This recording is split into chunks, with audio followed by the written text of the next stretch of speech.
The Clatsop-Nehalem don't have many of their stories left.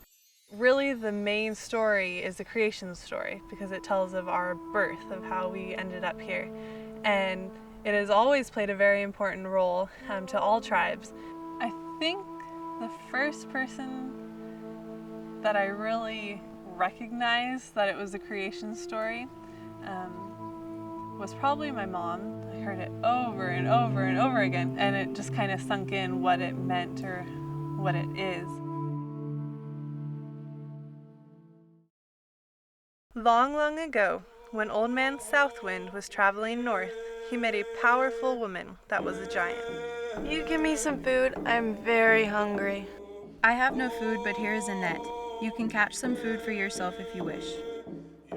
So Old Man Southwind dragged the net to the ocean, and with it caught a whale. Taking out his knife, he was about to cut the whale and take out the blubber. Do not cut it with a knife, and do not cut it crossways. Take a sharp shell and split it down the back. But Southwind did not take to heart what the giant woman was saying. He cut the fish crossways with his knife and began to cut off some blubber. Things changed quickly, and right before his eyes, the whale turned into a huge bird.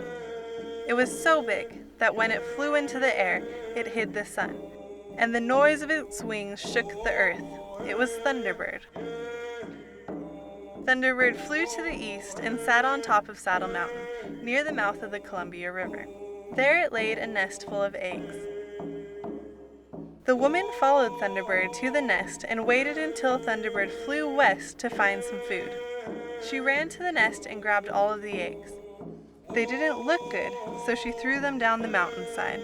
As the eggs rolled down the mountain, they ended up on both sides of the lower Columbia River and Oregon coast.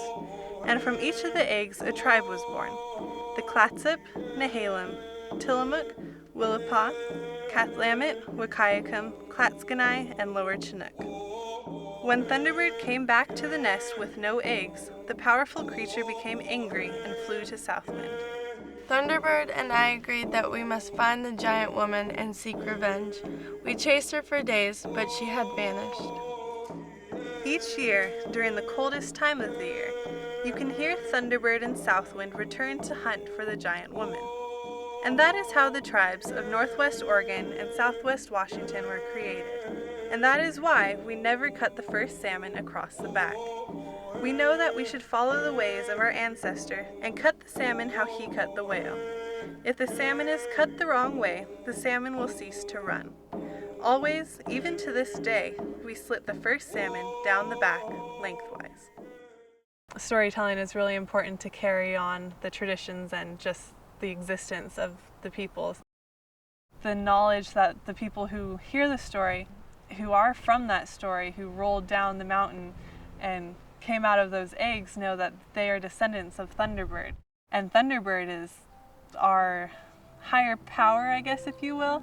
He's not a human character. He's not of this world. And so within the creation story, there's just so many different pieces that are just so necessary for our people to know. Knowing that we were born on a mountain, that Thunderbird is our ancestor, just those little details, even though it could be said it's just a story or it's just a myth, it's a lot more than that. It's our existence. I hope this story goes on for many more generations because I think it's one of the most important ones. I don't see any reason why, if I know it, if my family knows it, that it wouldn't just keep being passed on. It's really important that it's not lost, because if that's lost, then the whole tribe basically is lost. It's really important to have that idea of where you came from, not just from your mom and dad, but where you really came from.